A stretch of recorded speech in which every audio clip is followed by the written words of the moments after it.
We're going to spend some time talking about innovation, and I want to start off by acknowledging two things. One, it might be a little cruel of me that right before we break for dinner, I've got terms like ingredients and cooking up there.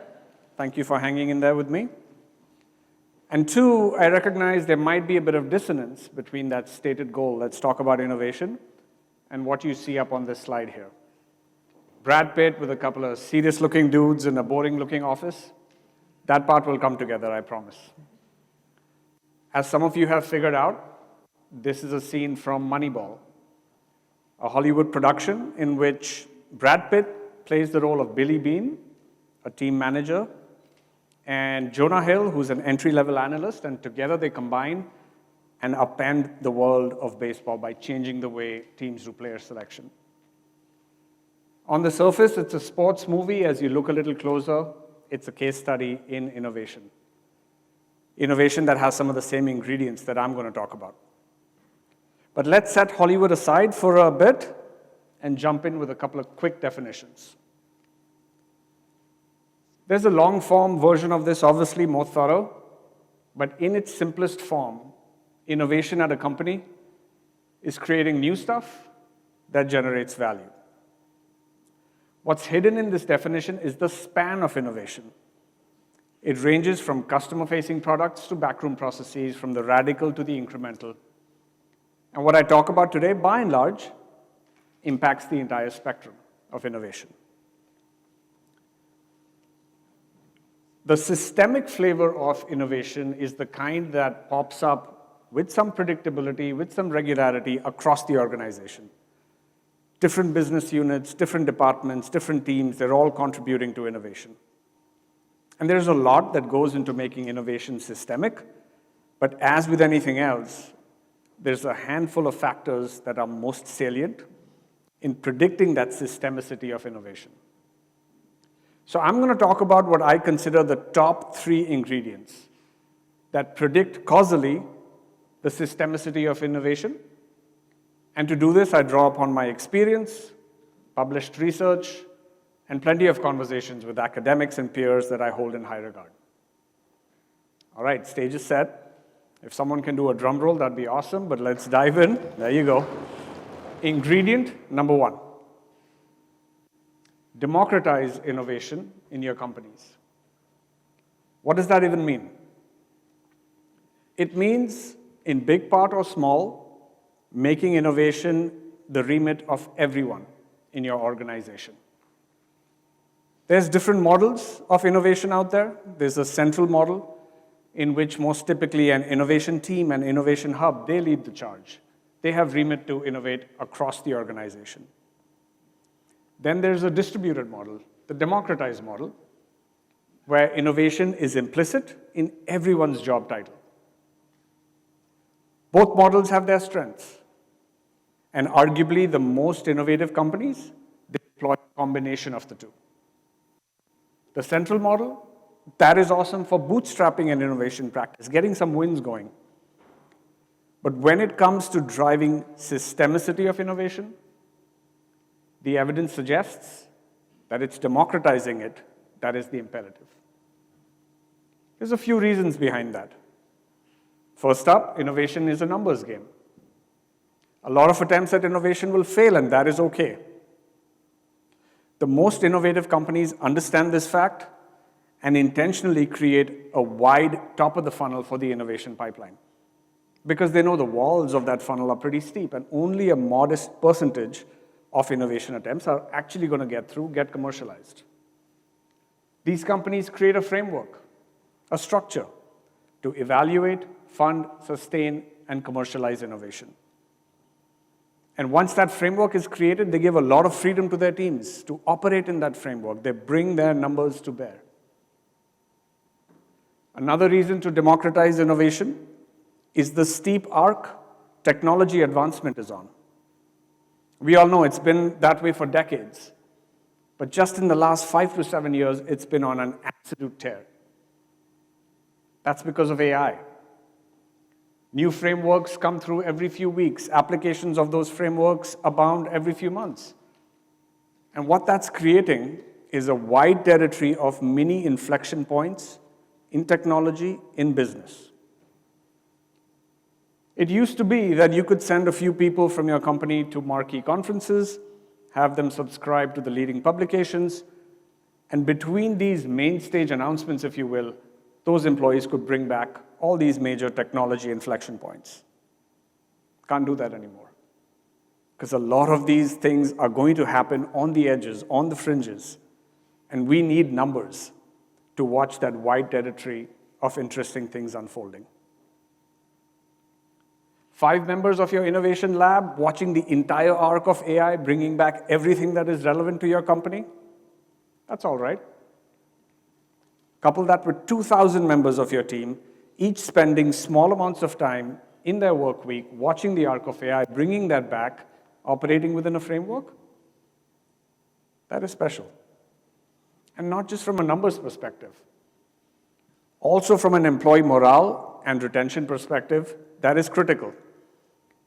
When your employees see that they have the agency to ideate, to innovate, be part of the interesting things your company is working on, they operate at the top of their potential. And that leads to widespread innovation. In Moneyball, Jonah Hill's character is a rookie. He's just joined, first job out of college. He's operating on the fringes. The only reason Brad Pitt spots him is because Brad Pitt knows innovation can come from anywhere, and he's looking at the edges.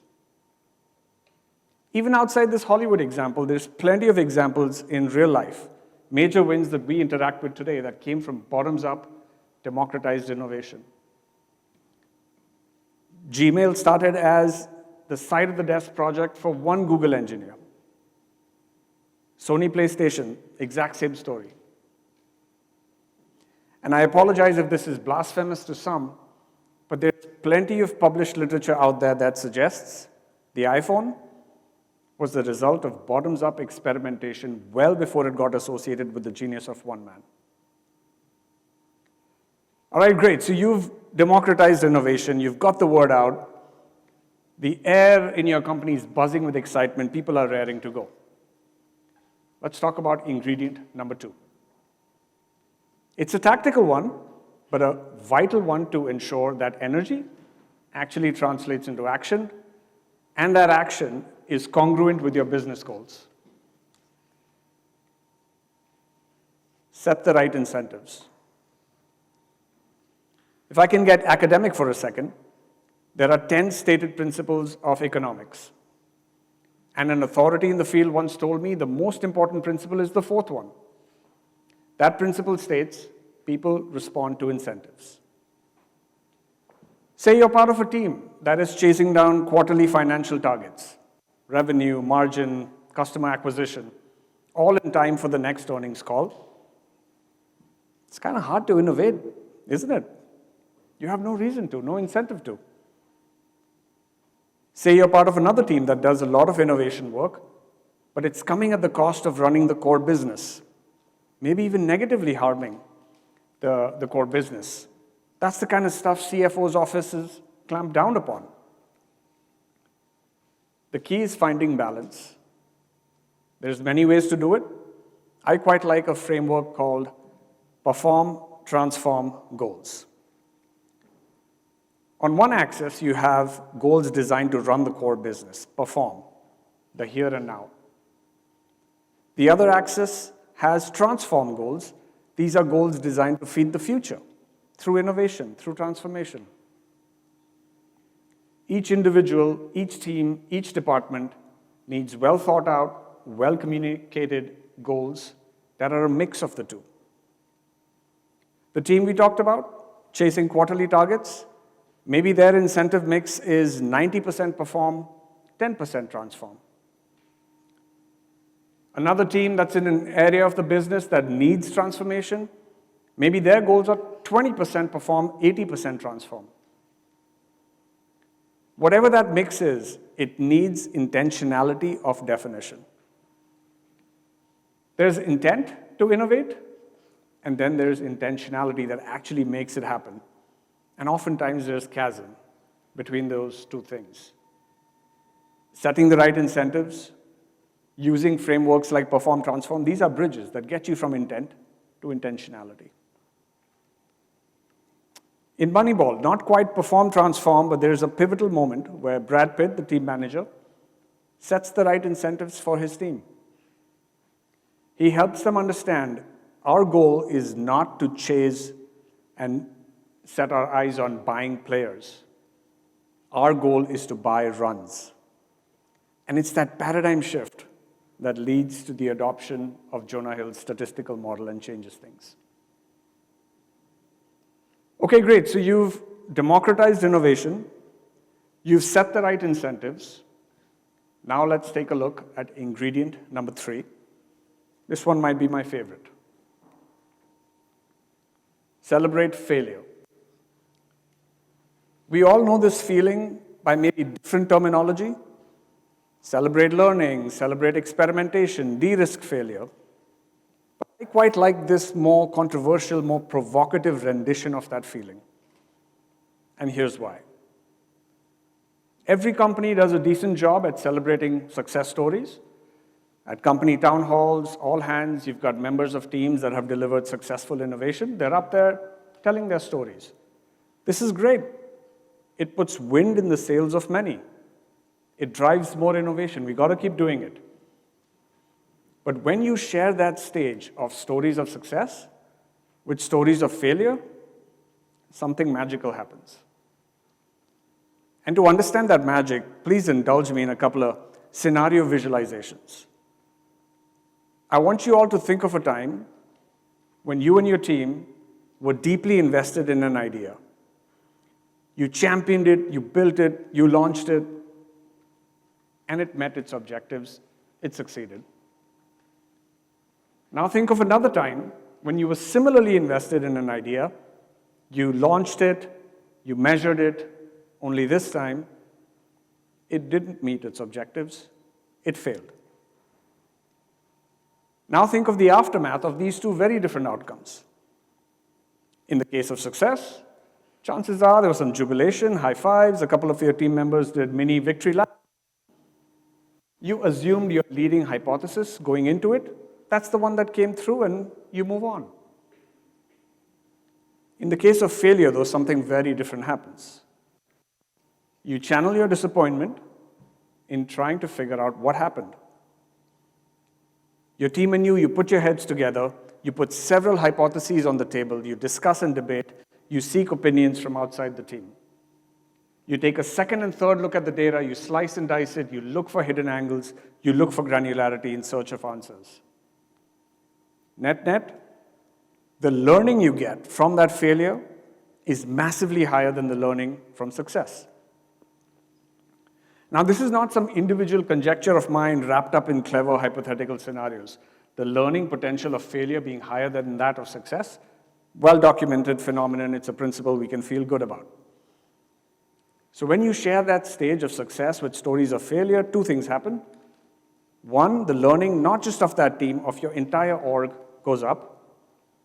And two, and this is the more important one, you communicate in high fidelity to your whole organization, we truly de-risk failure. And when your team knows it's okay to swing and miss, they will take bigger swings and do it more often. Now, at this point, it's probably worth mentioning that in the movie Moneyball, when faced with a string of failures, Brad Pitt's character doesn't quite celebrate failure. He does something very different. He goes on to fly off the handle, break furniture, throw things at people, and go full-on authoritarian on his staff. All that goes to show is when we're drawing inspiration from Hollywood, we have to know where to draw the line. Don't do as Brad Pitt did, do as I say. All right, let's wrap it up, bring it home with a couple of takeaways. And I've tried to put these in forms of questions that I'll pop up in a second. These condense the insights we've talked about, and you can use them in differing contexts. If you're interviewing at a company and you want to know the strength of their innovation practice, these are good questions to ask the company. If you're a leader at a company and you want to introspect about the strength of your innovation practice, great questions to ask yourself. Question 1. Give examples of successful innovation at your company, and what were the enabling structures and processes? This is a layered question. The first part is an intentional softball. Pretty much every company can answer that first part well. Some real examples, some exaggerated. The real juice is in the second part. That's what you're listening for. If a company answers that, enabling structures and processes with energy, with detail, you know that they are proud of the fertile conditions they've created for innovation, and quite likely innovation here is endemic, not just the occasional flash in the pan, which can happen anywhere. Second question. What are examples of failed attempts at innovation, and what did you learn from them?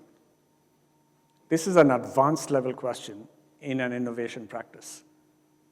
If a company can answer this with energy, with detail, you know that they have truly de-risked failure, and learning is what drives them. Even beyond innovation, this is a huge cultural green flag. These are the companies most likely to attract the best talent, nurture them, grow them, and with a bit of luck, most likely create the next Jonah Hill and Brad Pitt in their spaces. That is my time. Thank you.